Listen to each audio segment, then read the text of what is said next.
Welcome to Stuff You Missed in History Class, a production of iHeartRadio.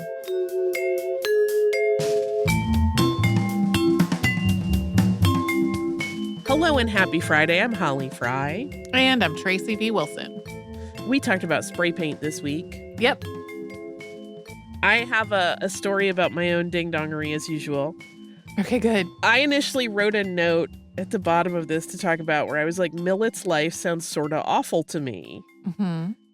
I travel a lot, but he traveled a lot and seemed to never settle.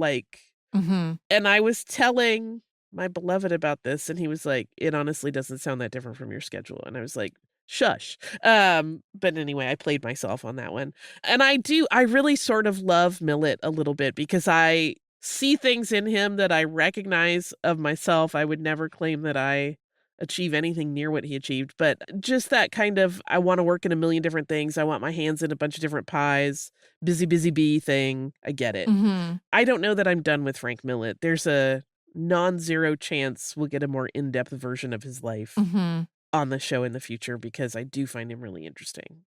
Now it's on to Graffiti. Yeah. There is an article that comes up a lot in the history of spray paint. It was written in the New York Times like more than a decade ago.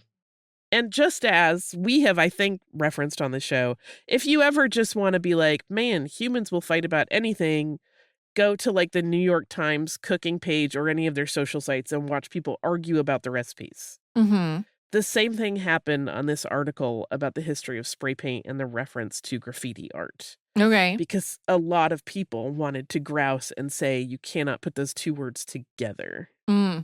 To which I say that is baloney. Mm-hmm. There is a lot of amazing art in graffiti art. Not all graffiti is art, but graffiti art is a thing. But it was just fascinating to watch people dig in, and some of it did boil down to, is it just because the young people do it that you don't perceive it as art? Well, and there are connections between graffiti and Black culture also. Right. So there's a racism element. Oh, 100%. And like, I super get it. If you own a business and somebody is tagging your door or your window or whatever, and you don't want them to be doing that, I understand that would be a very frustrating experience. But there are graffiti art projects that are beautiful. And also, like, I think there are people on the converse of that who will see graffiti and think that means they are unsafe. And those two things are unrelated. Yeah, I mean, there's a whole thing to break open here. And part of me is like, should we do an episode on the history of graffiti? And I don't know is the answer. But like, there are interesting discussions to have there. Some of which are, in the case of graffiti art, there are instances, to speak to your point, that some people see it and feel like they're in an unsafe place or like it's a bad neighborhood. In some cases, those are grassroots efforts to bring life and some sort of beauty to the neighborhood. Yeah. Obviously, there are tags that are not meant to be beautiful, and that's fine. But there are a lot that are really, really cool. Yeah. One of the places that I see graffiti the most frequently is on commuter rail trains inbound to North Station in Boston. And what I am seeing it painted on is like derelict rolling stock, like train equipment that is not serving a purpose anymore. Yeah. And otherwise, what would be there is just a deteriorating piece of train machinery. And now it's a deteriorating piece of train machinery with stuff painted on it. Like, honestly, the stuff painted on it might be holding it together in some cases. Yeah. Yeah, I mean, sometimes paint will reinforce things a little bit in a way that like will prevent rust from hitting a certain area. The other thing that all of this made me think about, though, was sort of I don't know that it's irony, but that Frank Millet invented a paint sprayer, was an artist, never thought about its potential application for art. Like, if you could travel back in time and hand that man an airbrush, what would his brain do? What would he make? Something beautiful. Mm. Something beautiful. It also, talking about all of this and looking at people arguing about graffiti art made me think of my youth, of course. There was a trestle near where I grew up that, like, it was a rite of passage for many people to go spray paint it. But those Mhm. weren't often, like, beautiful art. It was, like, literally someone writing, like, "Ginny was here." It was not Oh, sure. really, and it would get painted over periodically, and sometimes people in the community would complain that it Yeah. had gotten painted over, that it was part of, like, the youth culture of the area. Uh-huh. Listen, I graffitied some, not very much. Yeah. Not there, incidentally, but somewhere else. I, of course, picked a weirder place. Yeah. Earlier this summer, we've talked about how I spent a couple of weeks away from, my desk doing some family stuff, and I was staying in a very rural part of North Carolina, just to give sort of an example of where like, there are 2 Dollar Generals between my parents' house and where I was staying before you get to a grocery store that is not a Dollar General. That's sort of like Right. just to sort of set the stage of where we were. And I will say, I did not feel I could be myself in the environment where I was staying. Not in my parents' house, my parents are great, but, like, out in public where I was staying. And afterward, leaving, I was flying out of Raleigh-Durham, and I met up with some Raleigh-Durham area friends for brunch before heading out. And seeing a bunch of, like, very affirming graffiti in the bathroom at this Mhm. restaurant, I was like, "I feel so relieved right now to be in a place where even the things that people are writing on the bathroom walls, I feel more at home with." Yeah. Yeah. Yeah, I saw some similar graffiti when we were in Rome. The other thing that I just wanna say in all of this is that I am grateful for all of these people that develop spray paint, because I sure have used a lot of spray paint in my life. Yeah. Yeah, I mean, I do so many, artsy things, and I have made some big honkin' weird costumes that required Mm. spray paint, and Mhm. I have spray painted a lot of things for my house. We have our little Star Wars cantina downstairs. It has a lot of greeblies in it that have required spray painting at some point. I feel like I have had spray paint hand more times than I can count, just when Mhm. your hand makes the claw because 'cause it's been spraying so long. I love those little trigger I nozzles was gonna say, do you ever attachments get that have come out. the trigger thing to help? I do, but then sometimes it just, if you're doing it at scale, you're still gonna get pain, it's just a different flavor. I also feel like sometimes the little trigger thing affects your control a little bit, and so depending on what exactly you're trying to do, it can make it easier to depress the thing, but more difficult to control what you're aiming at. Yeah, sometimes. Some of them are pretty good, but then, like, you just get the, like, palm grip ache instead of the Yeah. ouchy finger ache. Yeah, it's all fascinating to me, and I like the idea that, many, many minds had to come together to get us to the point where we could just run to the hardware store or the craft store. I Yeah. mean, when I think about how amazing it was touted that there were 25 different colors, and I'm like, now there's, like, stuff that has, chroma shift flakes in it that look different colors from different angles and, like, Yeah. every color of the rainbow and beyond, and I love it. Love it. Spray paint the world. It's the best. Mm. I'm gonna draw ire. Okay. This is such a contentious issue.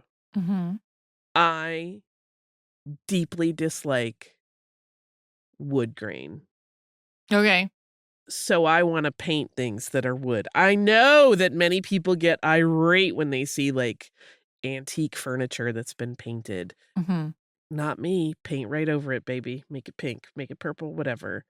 If it were a very finely finished piece, I wouldn't do that, but I also wouldn't buy that for myself. Yeah. But I will go into an antique store or a thrift store and find a very old piece of wooden furniture and just paint it some pretty color, like Yeah. black. This is not exactly the same thing, but it does connect to the episode when you were talking about whitewashing the basement. Mm. I did not really know until seeing one of those historical reality shows where people pretend to be back in time. And I think this was one that was about the building of a castle, and I did not refresh my memory about what the title of this was. But one of the things that they were talking about was, like, you would have the castle with these, like, dark stone walls Mhm. and sometimes not very big windows because you wanted it to be defensible, not have big open spaces that your siege could have people besieging you, just shooting arrows through there. And one of the things that they would do was whitewash the walls. And I didn't really know that because most historical sites that I have been to that have had some kind of, like, castle element, the walls have not been whitewashed. It's just been very dark on the inside. Yeah. And the before and after difference of whitewashed versus non-whitewashed walls was incredible. I was like, I've always imagined that this space would have been dark and gloomy and foreboding, but with all the walls whitewashed, it's actually nice. Yeah. Yeah, and that also, prevents things like mildew growth and Yeah. bacterial yuck and all of the things that would make people sick if they were hanging out in a castle fortress for a long period of time. So, Mhm. whitewashing. Used in a vernacular in a negative way, but the actual act of Had a of purpose. putting lime was valuable, is still valuable, still gets done. Anyway, spray paint. I sure love it. Makes me wanna go make crafty things, but I don't have time yet.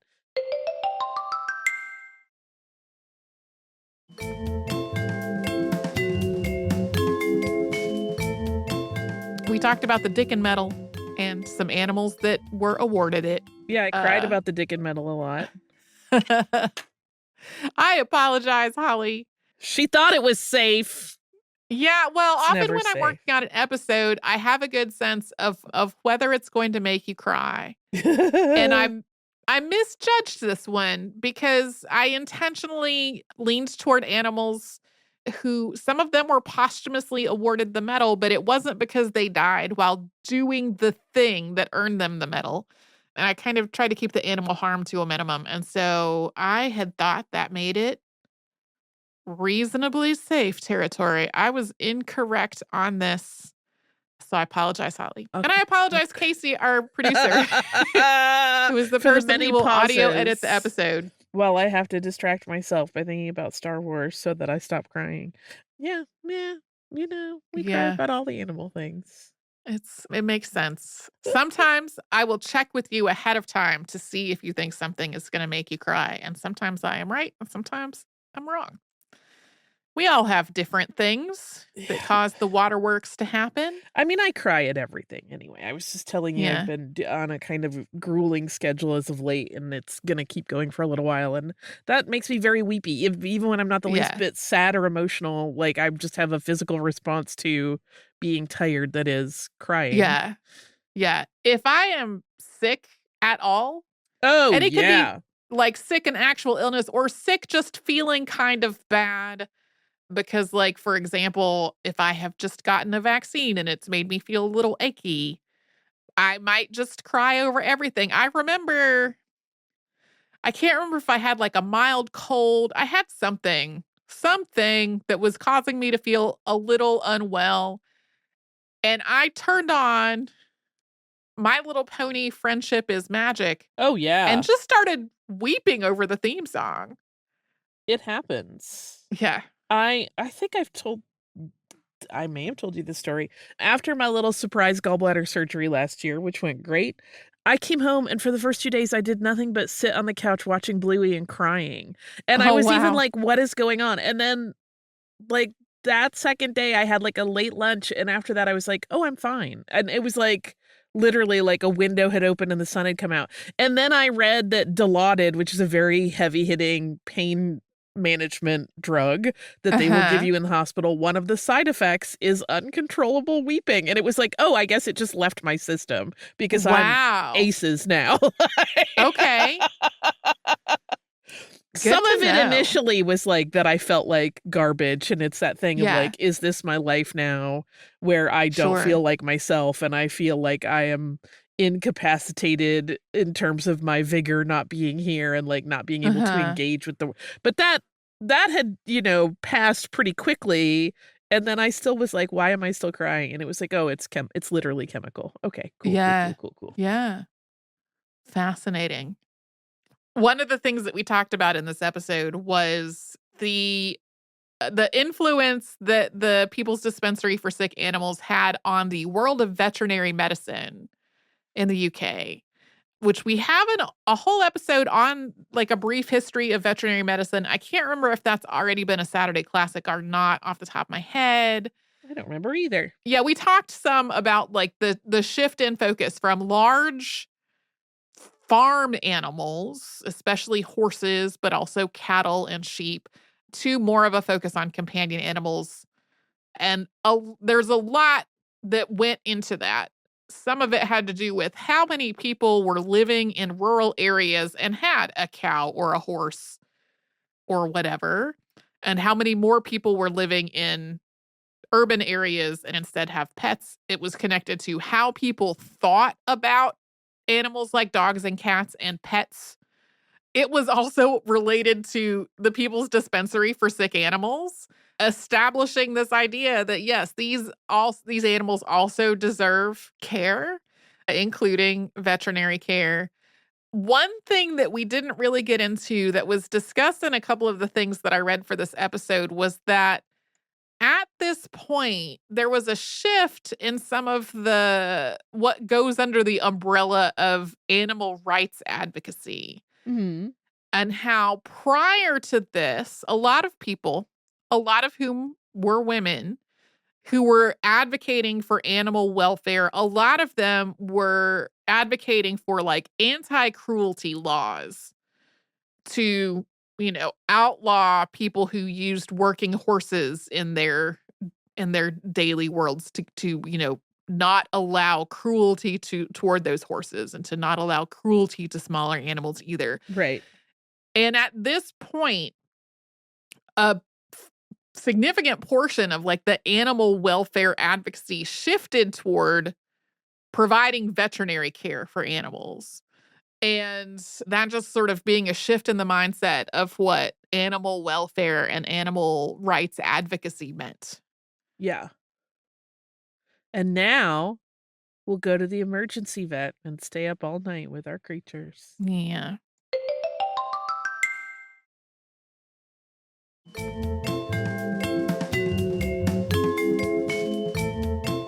My last trip to the emergency vet was very comedic in the end. It was scary in the Oh, moment yeah? and then hilarious because, as I said, we adopted several new cats this year, one of whom is very hard bonded to me. And there was one night where she was just like breathing really rapidly and it scared me. And Oh. I I wasn't sure what was going on. I sent a video to the telehealth thing that I have through my veterinarian's office, and the vet Uh-huh. that I spoke with was like, "Oh, this does look troubling. You should take her to the emergency vet." And we went, and hadn't, I had had her like 2 months at that point, so I didn't know all of her personality quirks. And we went to the emergency vet. We ran a million kajillion tests. We did X-rays. We did all the things, and it really came down to the fact that she had really bad gas and gave herself a panic attack, essentially, because she Oh. was uncomfortable. Oh.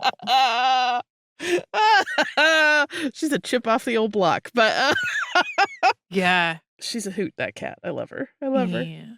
I love her. And, I mean, I'm sure, right, this is the kind of story that I tell someone like my dad, and he's like, "That is ridiculous. Right. Why did you spend all that money? Why did you?" And it's 'cause it's my little schmooky baby, not to anthropomorphize animals. I don't need her to be a Yeah. baby, I need her to be a cat, which I Yeah. love. Yeah, it's very funny. So this idea of the Yeah. progression of veterinary care being not initially part of having a pet to where we are now just tickles me. Yeah. Yeah. I have become sort of more aware of how many people keep snakes as pets. Of course, I have known people have snakes as pets, Yeah. but how many people have snakes as pets and also don't live in a place where there is a veterinarian who treats snakes. Oh, yeah. And so not having access to any kind of, like, emergency or urgent care for their snake when something is clearly wrong. And I see stories about this and it stresses me out a little bit, and I have to remember I don't have to read this person's forum post about I don't have to read that. Are you into snakes or are you scared of snakes? Or indifferent to snakes? I find snakes interesting. I have never been really scared of the I have for sure had experiences where, like, a snake startled me, Yeah.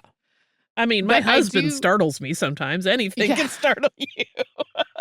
So when I was a kid, being in this would have been, like, late '80s, early '90s, and we had this idea of the latchkey kids who were coming home and letting themselves in. Yeah. I had a key to the basement door of the house. And there was some logic for why I was entering the house after school through the basement and not through the front door. And I don't remember what that rationale was, but I was making my way around the side of the house. And there was a flower bed back there that had stopped to be being actively maintained as a flower bed. And it only had a couple of things in it and was otherwise just bare dirt. And there was a little, like a garter snake or a black rat snake, like some non-venomous, totally normal to have around snake.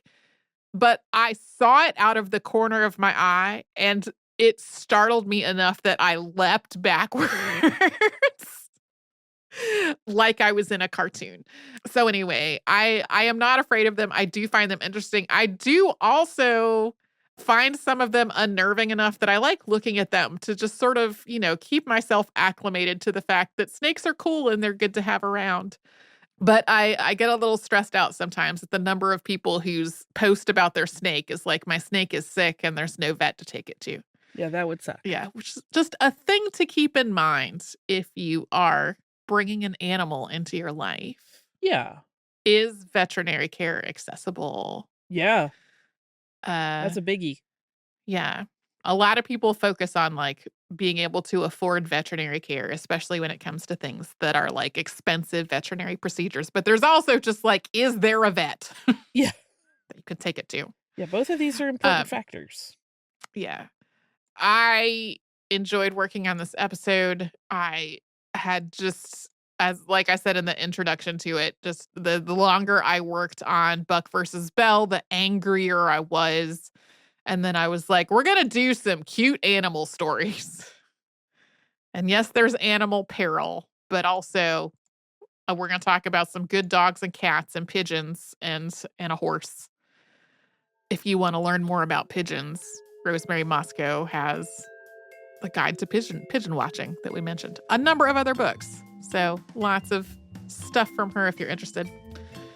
Whatever's happening on your weekend, I hope it goes great. If you have some animals in your life, I hope you're able to love on those animals if they like to be loved on.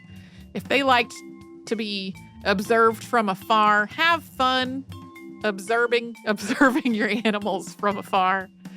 We will be back with something brand new on Monday, but before that, we will have a Saturday classic tomorrow.